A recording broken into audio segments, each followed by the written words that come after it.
Qui c'est qui profite et qui se détend? Nous avons Monsieur Bibi sur sa chaise, à l'ombre. Oh oui, oh c'est merveilleux, merveilleux. Et Miss Prada, qui en profite aussi.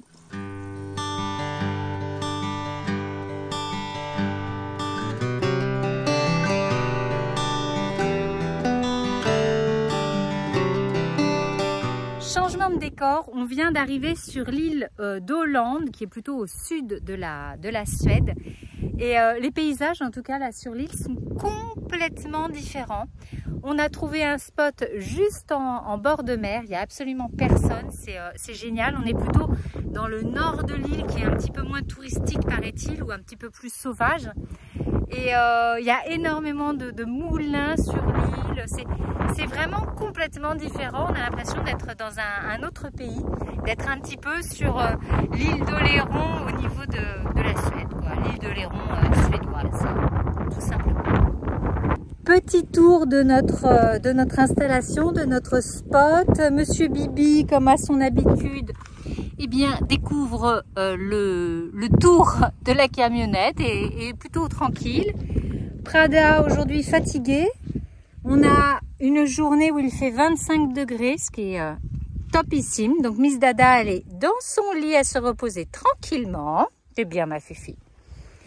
Et donc on a la camionnette installée vue mer. Alors on s'est pas mis complètement, parce que là il y a la route, on s'est pas mis sur le bord de mer parce qu'apparemment c'est pas vraiment toléré, enfin les habitants n'aiment pas trop ça. Donc là on est vraiment dans un endroit, un petit parking, et on est seul au monde. Ça c'est la route qui longe le bord de mer.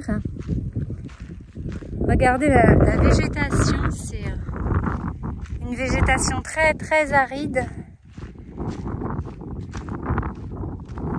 avec des chardons. Voilà, il y a pas mal de choses qui piquent. Regardez là, je vous en montre un peu plus près. Voilà, ce genre de choses. Beaucoup de roches et de caillasses. Et puis le bord de mer. Donc là on est sur la Baltique. C'est vraiment génial hein, avec ce road trip, c'est de découvrir, de pas du tout savoir où on va dormir, dans quel paysage. Et là exceptionnel. Hein. Je pense que l'on va être bien seul au monde dans la nature. Donc gros plaisir. Vous savez ce qui est chouette quand il fait beau, quand il fait chaud. On a à peu près 25 degrés là. C'est la première fois qu'on a du beau temps en fait depuis le départ. Alors, on a eu quelques journées, mais enfin voilà, c'est plutôt rare. Là, ça fait quelques jours que c'est comme ça et ça fait tellement de bien. Et c'est vrai que ça change complètement la manière de vivre au niveau du road trip. Ce soir, par exemple, on a pu se nettoyer en extérieur. On est dans une zone de nature, là, il y a personne autour de nous, donc aucun problème. On peut se permettre de se mettre nu en extérieur, de se frotter, d'être au soleil et croyez-moi, c'est des moments où vraiment c'est vraiment différent que quand on se prend une douche à l'intérieur. Les sensations sont pas les mêmes comme quand on se fait une baignade dans la mer et qu'on est complètement nu. Je recueille en direct les impressions de Chéri qui prend sa douche nue en extérieur. Alors, tes impressions? C'est naturel. Ça fait du bien.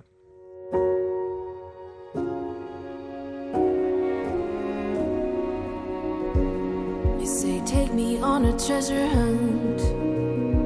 I long for something new. Have you heard the fairies when they sing and dance? Oh, I wish it was me.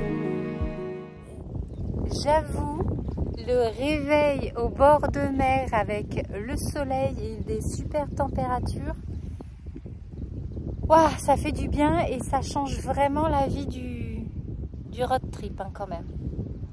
On a quand même eu des semaines de température pas si chaude, voilà, d'humidité, tout. C'était franchement pas évident sur toutes ces semaines. Et là, de nous faire terminer sur du soleil, ça fait plaisir. Je suis en train de changer les draps de notre lit, là, de faire un petit peu de ménage. Et pendant ce temps-là, vous voyez les poilus. Là, la vie est dure. Bibi, en bord de mer, installée sur un lit. Regardez, le paysage derrière, la mer. Ouais, c'est compliqué quand même.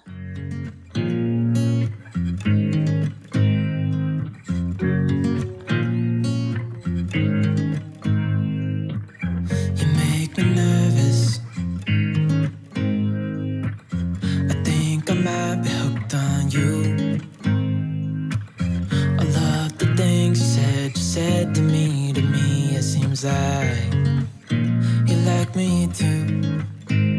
We can take it slow, make sure we do this right. Canceled all my plans to be with you tonight. C'est un endroit assez sympa là de voir toutes ces roches. Et de profiter du soleil, il fait bon, il n'y a pas de vent. C'est bonheur là.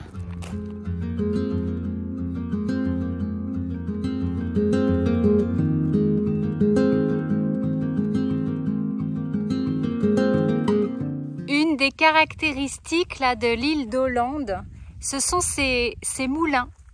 On en trouve un peu partout sur l'île. Voilà, nous on a fait principalement le nord de l'île. Et on y voit un peu partout des moulins, alors plus ou moins bien entretenus. Certains sont peints comme ça avec la couleur de la Suède, le rouge des maisons. Et c'est très très chouette. Petit apéritif dans notre coin perdu. On est trop bien ici.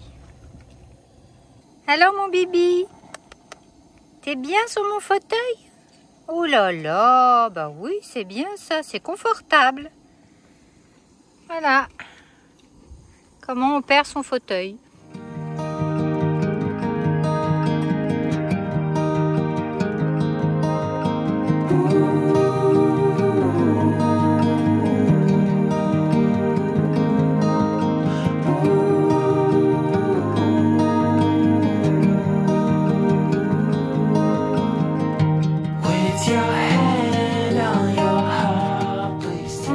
Carrément génial, il y a les vaches qui sont juste là, venues marcher sur le bord de mer. Elles sont en liberté en fait là où on est. Et c'est un petit paradis franchement. Je m'attendais à ce qu'il y ait beaucoup plus de monde, là on est quand même presque au 15 août. Et en fait non, ça reste encore nature et j'adore.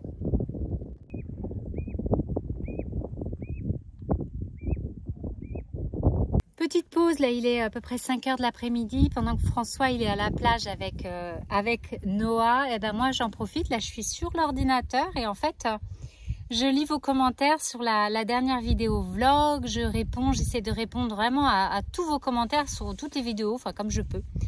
Donc voilà, je prends du temps pendant mes vacances, je pense à vous. Et du coup, je suis contente parce que je vois que vous aimez la qualité des vidéos, la qualité du vlog et tout ça sur nos vacances, sur tout ce qu'on fait. Donc c'est très chouette. Merci beaucoup. Je suis en mode ne rien faire. Alors rien. Ça fait drôlement du bien. Dans le silence. Après toutes ces semaines de road trip, j'avoue que de se poser un peu et se poser avec du soleil, la chaleur, ça fait du bien. Parce qu'on a quand même eu assez froid en règle générale. Et je suis en train de réaliser que dans 15 jours, on rentre à la maison. Dans 15 jours, on sera à Royan. Là. J'ai un peu de mal à y penser. Bon, du coup, on verra ça plus tard.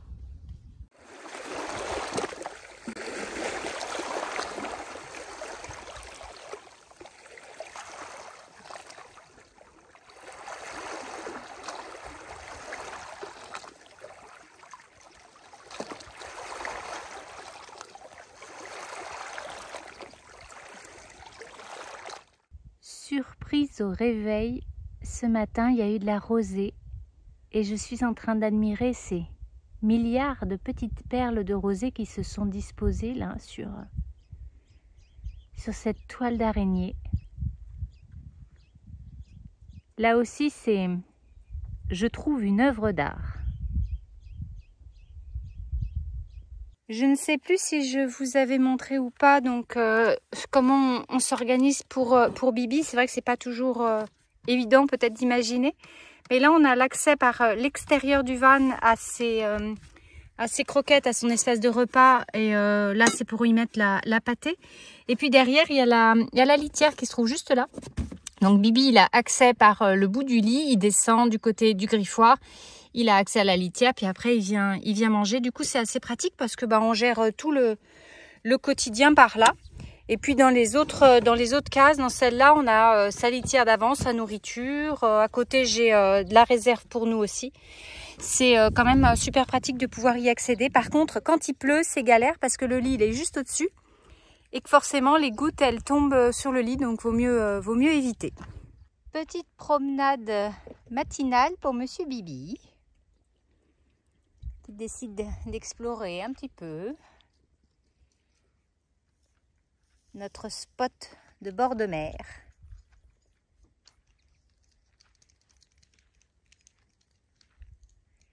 Il m'impressionne. Et sachez que vous m'avez posé beaucoup de questions par rapport à Bibi, à son habituation et le fait qu'il arrive à voyager comme ça. Au départ, c'était pas du tout le cas. Donc il y a vraiment une habituation qui a été faite et je vais faire une vidéo pour expliquer comment j'ai réussi à rendre ce petit chat qui détestait l'aventure et la voiture un petit peu plus aventureux.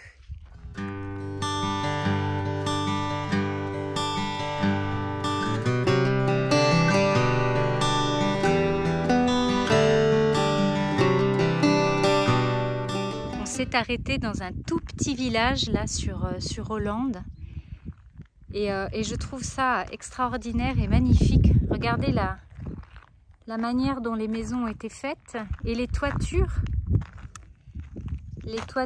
à l'ancienne. Je trouve que ça donne un aspect viking vraiment super chouette. Là, j'aime beaucoup. Après avoir cherché un tout petit peu, on a trouvé une première pierre runique. Alors, c'est difficile à voir dans cette pierre-là, mais en fait, vous avez les traits là qui sont un peu partout sur la pierre. Et ce qui est assez étonnant, c'est que cette pierre, en fait, elle est chez des gens. On est dans le jardin chez des gens. Et là, on a la deuxième pierre runique. On voit un peu mieux quand même les runes, les symboles qui sont sur la stèle. Et elle aussi, elle est dans le jardin d'une maison. Une autre pierre runique, une pierre remarquable. Et en fait, sur cette pierre, eh bien, vous avez un poème un petit peu particulier. Et c'est un poème qui fait l'éloge d'un roi, un roi des mers, un guerrier. Et il y a aussi une référence au dieu Odin. Et ce qui est intéressant sur cette stèle runique, c'est que derrière toutes ces écritures runiques, derrière ce poème, en fait, vous avez une inscription également, ici, une inscription pour le christianisme. Donc en fait, cette pierre, elle a été érigée aux alentours de l'an 1000. Et c'est un moment où eh bien, c'était une bascule entre le christianisme et les croyances anciennes, les croyances entre autres avec Odin. Si vous êtes intéressé par les runes, par la compréhension des runes et surtout comprendre comment vous pouvez utiliser les runes dans la divination, dans le développement personnel, je vous donne rendez-vous pour le cercle des runes qui aura lieu à la fin de l'année. Ce sera le dernier cercle en ligne. Là encore, je vous mets le lien dans la description de la vidéo. Sur ce dessin là, quand on arrive sur cette pierre runique, on voit bien comment la pierre est acheminée, des bateaux, elle est traînée au moyen de chevaux.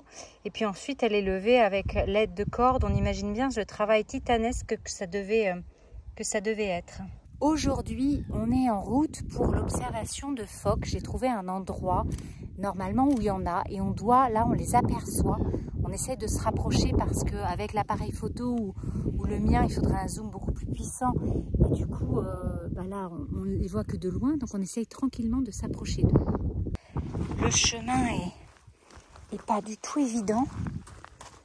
Mais c'est super sympa de s'approcher. Alors, on essaye de ne pas faire trop de bruit, bien sûr. Il y a beaucoup d'oiseaux.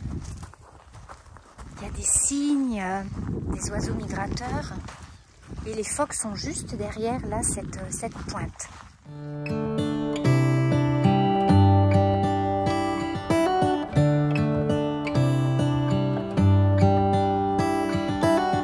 How come the stars come to shine when it's dark from so far away and show us where we are? Ce qui est intéressant avec cette espèce de phoque, c'est qu'ils sont différents des phoques de la Baltique. Donc c'est vraiment des phoques qui sont propres à cette île. Et la réserve qui a été créée fait que la population a augmenté depuis les années 80, et ça c'est quelque chose de positif.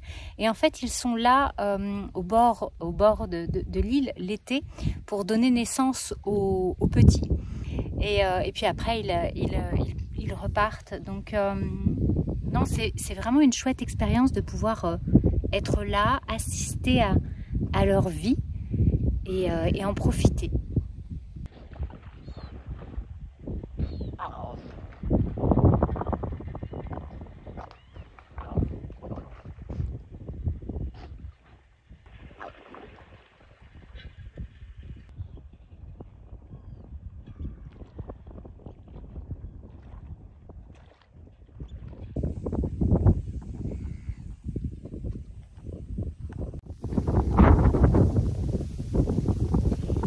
Des fois là j'aimerais bien avoir un appareil photo moderne et qui fasse vidéo avec un zoom de qualité. Là je vous ferai des vidéos superbes sur les phoques. Parfois c'est un peu frustrant. Et peut-être que j'en aurai un jour. Nous avons un nouvel ami dans la famille que nous avons récupéré. Noah, tu peux nous présenter ce nouvel ami? Alors lui, il s'appelle Bob. Oh, Bob! Coucou Bob! Et d'où vient-il ce Bob? D'un parc de jeux. Abandonné à lui-même, Bob a été recueilli et fait maintenant partie du voyage et de notre belle famille.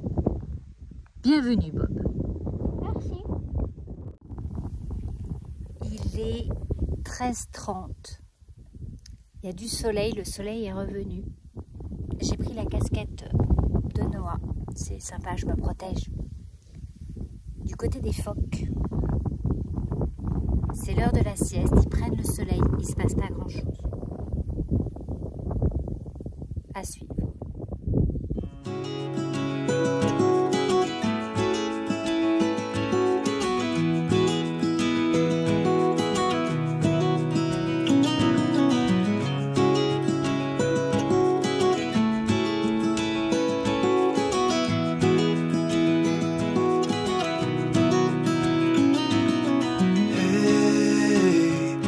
You want to leave this place where we grew up, this old town, just put it all behind. Remember you and I would always find somewhere to hide when we were kids, so we could see and hear the water run.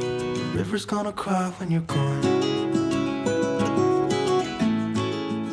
Fin de journée, du coup on est resté toute la journée à proximité des phoques. Et là, le soleil est en train de diminuer. D'ici 2h30, 3h, ça va se coucher. Et en fait, on se demande si les phoques vont se mettre en mouvement ou pas. Parce que jusqu'à présent, ils ne font pas grand-chose à part être au soleil sur les rochers, descendre un petit peu dans l'eau et remonter sur le rocher. Et se bagarrer les rochers. Heureusement que le ridicule ne tue pas. Il y a du vent, donc je me protège. 。 . 。 . 。 . . . . . . . . . . . . . . . . . . . . . . . . . . . . . . . . . . . . . . . . . . . . . . . . . . 。 . Alors lui, il s'appelle Bob.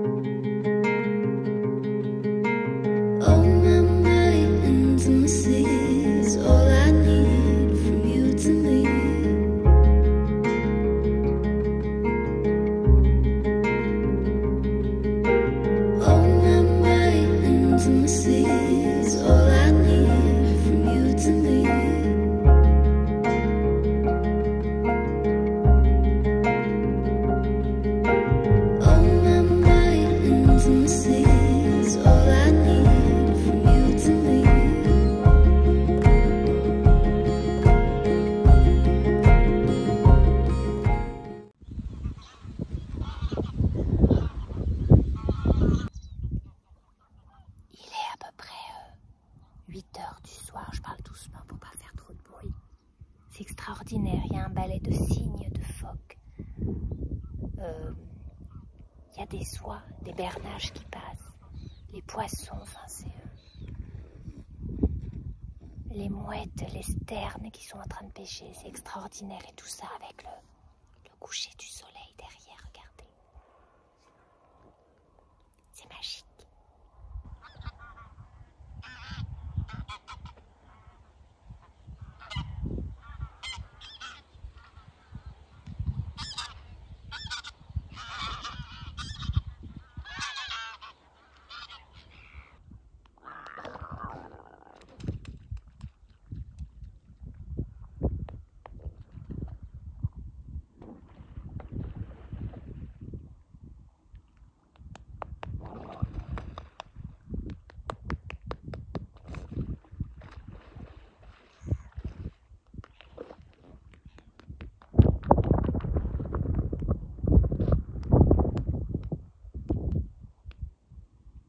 Ça y est, le soleil se couche. Du coup, je vais me rentrer moi aussi dans le van. Et puis, je pense que je vais mettre les réveils de bonne heure demain matin pour me lever tôt et voir un petit peu ce que ça donne avec le lever du soleil. Autant en profiter.